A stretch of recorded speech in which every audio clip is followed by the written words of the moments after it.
Welcome to SW897, First Responders Mental Health. Again, my name is John DeJoy. So just to go over a little bit about the course, how we structure courses here at UNH. I throw this into all my courses just as a reminder for everyone how it is that we teach and design courses. And so I'm not going to spend a lot of time on this, but it's here for your review. So the Council on Social Work Education is the accrediting body for social work education. They're the ones that make sure that we follow a consistent process and that our learning objectives and learning outcomes are measurable and consistent for all of our students to make sure we're offering a quality education. This is also the certification that allows us to tell you that your MSW is accredited. This is the accrediting body. So CSWE publishes standards, educational policy, and accreditation standards. All of our courses are measured against these standards. There's a lot more information online on the CSWE website, but essentially, again, this makes sure that we teach courses that follow social work values, that our learning objectives and our outcomes are consistent. We are currently using EPAS 2015. We're actually in the midst of a reaffirmation, a recertification under EPAS that's been in process for the last 6 months. It will be going on for the next year, whereby EPAS asks us to look at how we're organizing classes across the continuum of our MSW program, and asks us to consider how we can do it better. So it's a real time of growth for us, where we look at how, as a faculty, we look at how things are done, what we can do better, what works well. And this is where your evaluations in courses come in and really help us to frame what is working well and what needs to work better. These are the course objectives. These are pulled right out of the syllabus. You can read them in there. I won't go through them in any great detail here, but just to say that we're going to be looking at first responders, stress, mental health of first responders, how it impacts their family and communities, and how we as social workers can work with first responders to help mitigate the effects that we're finding. So as I said in the introduction and overview, this is really a discussion-based class. We're going to have brief lectures in each module. There'll be readings, sometimes a number of readings, but most of the readings are brief, typically not more than 5 or 10 pages. The most I think I have in there are 20-page readings. There will be a number of readings, but I find that they're all helpful in framing that module. There will also be a section called additional readings. You're not required to read those. I would encourage you to skim them just to be aware of them. And you might find them useful, but it's really extra information that is there for you to use. And finally, you take all that information and into a discussion board format, our version of the classroom discussion, where we'll have a broader conversation about what the readings mean, how this fits with what we're trying to learn, and how we can understand the impact on first responders. As I said in the overview, this is a first-time class. I've been creating this course over the past year, and there will be growing pains. There will be things that go well in this class. There'll be things that don't go well. So please do not hesitate to give me feedback. Don't wait till the end of the class to give feedback. Give me feedback during the year. If there's something I need to add or change, we can do that over the next 8 weeks to make sure that this is an informative process for you. So don't hesitate to let me know.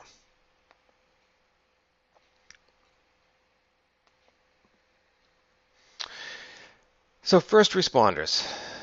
It's important to understand who we're talking about when we talk about first responders. The term first responders is used in a number of different formats to mean a number of different types of people, occupations, and let's make sure that we're on the same page. Now, if you haven't done your introductory discussion board, please do it before you continue with this lecture. One of the questions I ask you in there is, what does a first responder mean to you? That gives me a baseline of what you're bringing to the class so I understand. And we'll talk in the next couple of slides about who we will be looking at in this class. Just as an aside, these pictures are fires that I actually was at during my career. That's the engine I worked on, Engine 5. These are both in Concord.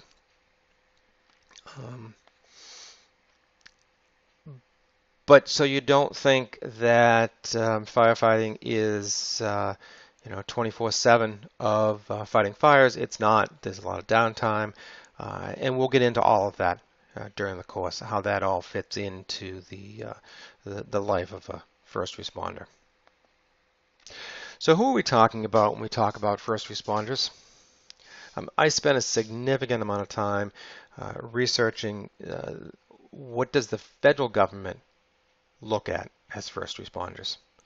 And this is really a list of who, this is a private organization, but they do a lot of federal work, who they look at as first responders. And they look at county emergency coordinators and town coordinators and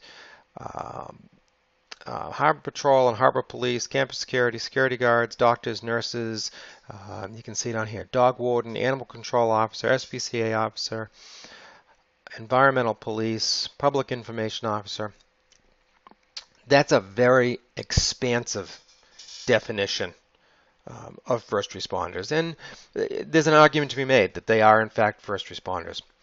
We're going to be looking in this class at a smaller subset of first responders. So first responders, what are they?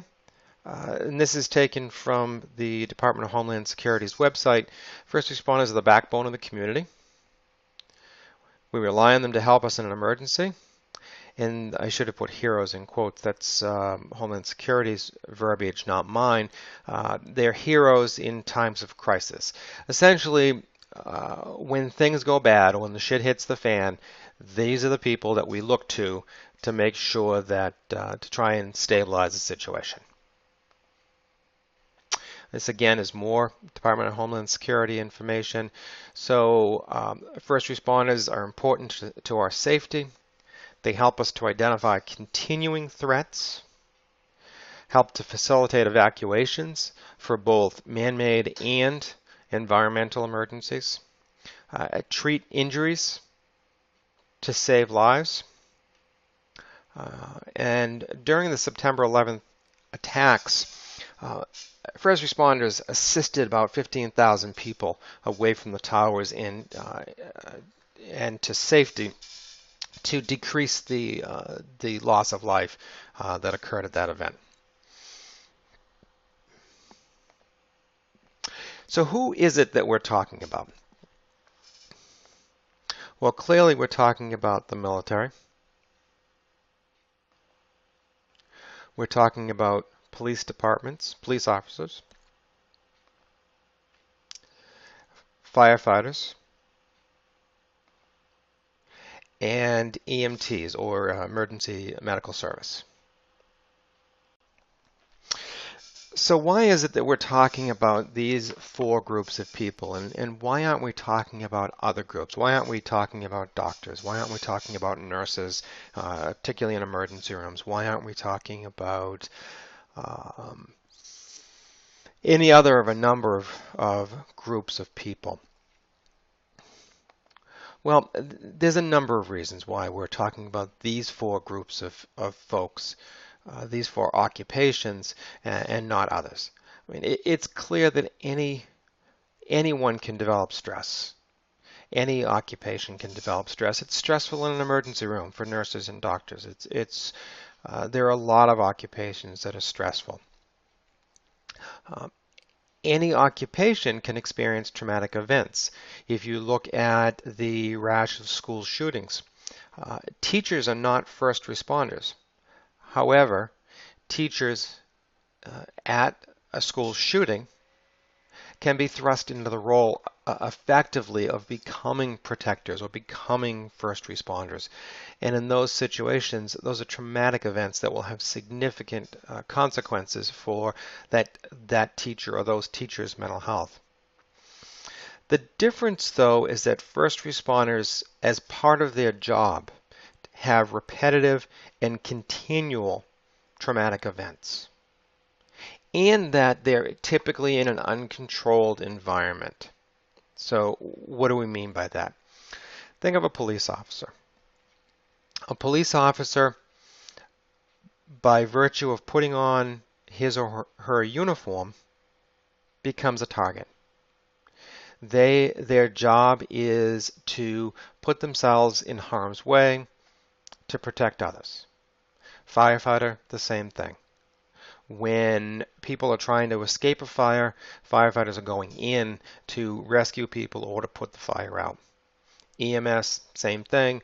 Military is the most obvious example of that.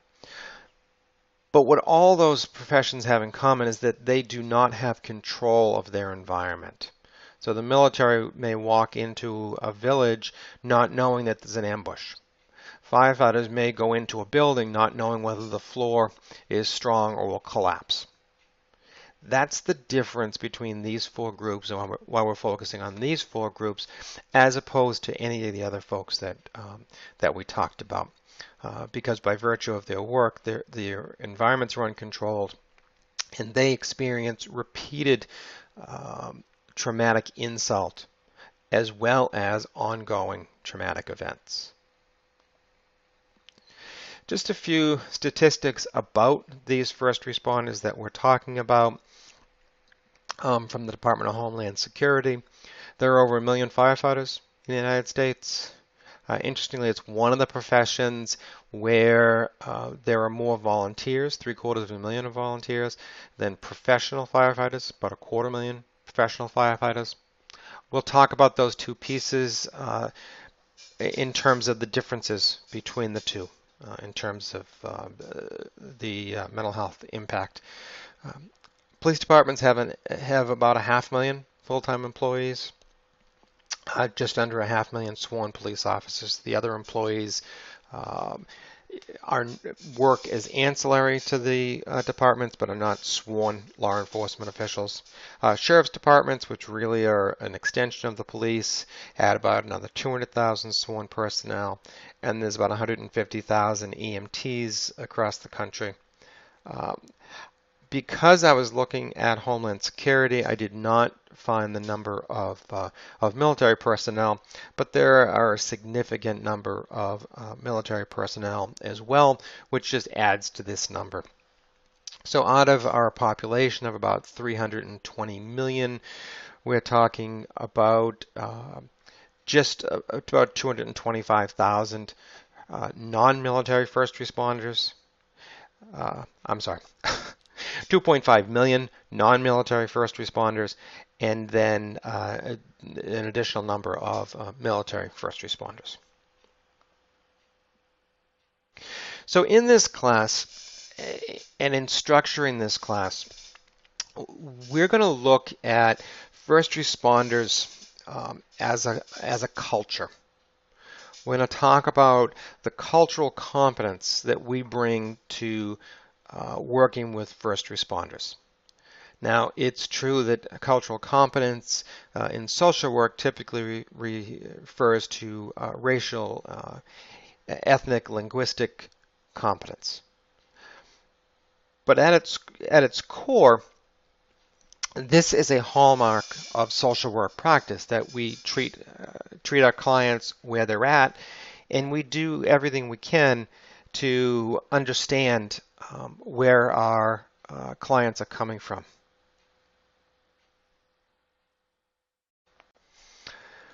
But why talk about first responders as a culture? I mean, they're not. It. They're not homogeneous. There's men, there's women, there's various racial makeup, various ethnic makeup, age makeup. Why look at them as a culture? Well, what's consistent to all of the professions that we talked about is that the first responders are typically in very close proximity, typically cut off from the outside world in many cases, and rely on each other for the protection of their lives, literally.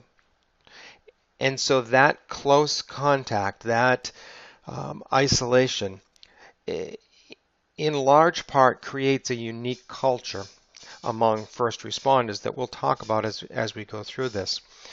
But I want you to approach this as trying to build your cultural competence in regards to first responders to better understand responses and reactions of first responders based on the culture that they exist within as they're doing their job.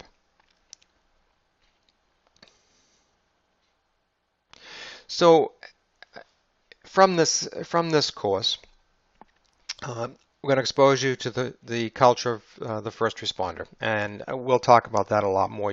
That'll become clearer as we go through. My goal in this is to immerse you in the life of a first responder. If any of you have experience as first responders, please share your experiences as part of the discussion boards. I want to include that. I don't want to assume that none of you have experience in this culture. But I do want to try to immerse you via readings, via videos, via information in the life of a first responder. The one thing that I ask is that as you go through this, try to look at context. Look at the context of the first responder. Look at the context of the actions within their culture. That may make things clearer for you as we go through this.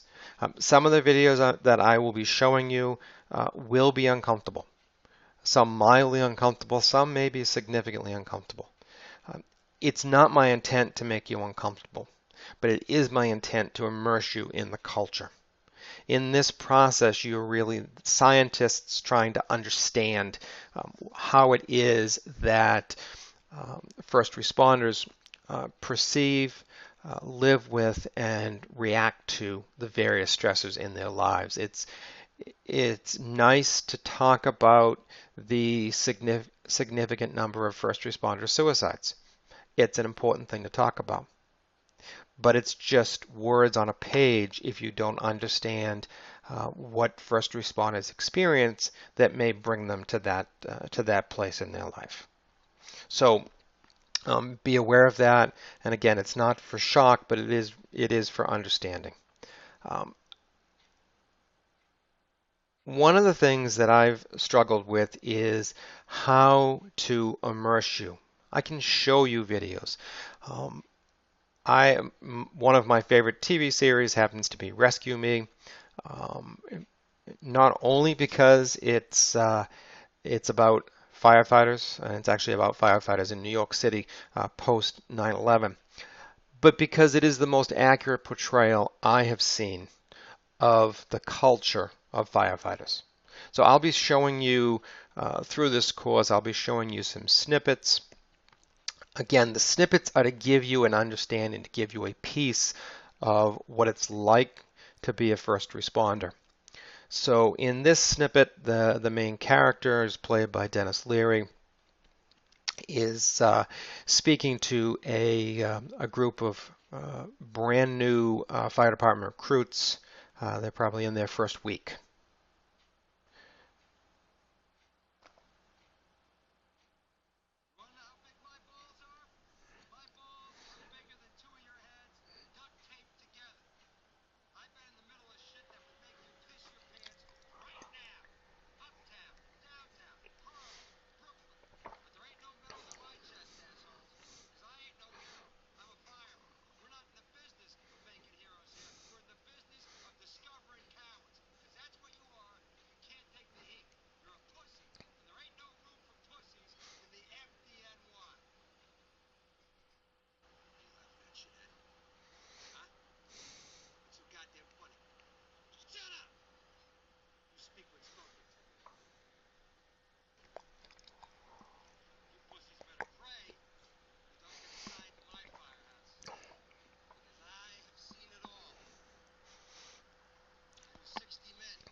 So why are first responders unique?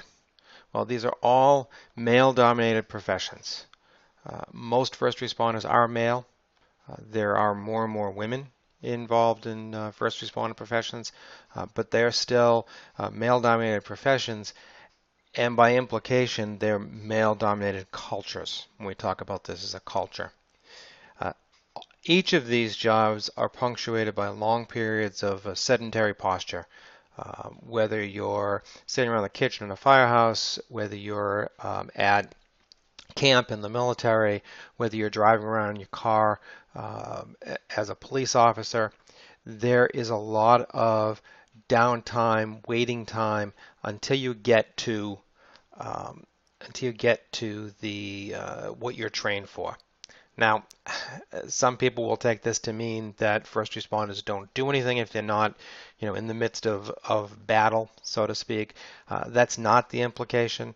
There are a lot of tasks, but the difference when I talk about a sedentary lifestyle, sedentary posture, is that you're not at max performance. You're not in a battle if you're in the military. You're not fighting a fire or at a rescue 24 hours a day.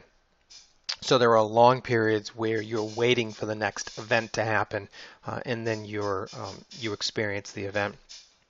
In experiencing that event, your job performance must, without warning, you must go from 0 to 60 in essence. You must go from the sedentary posture to a maximum optimal performance, much like a car going from 0 to 60. And as you'll see over the next several modules,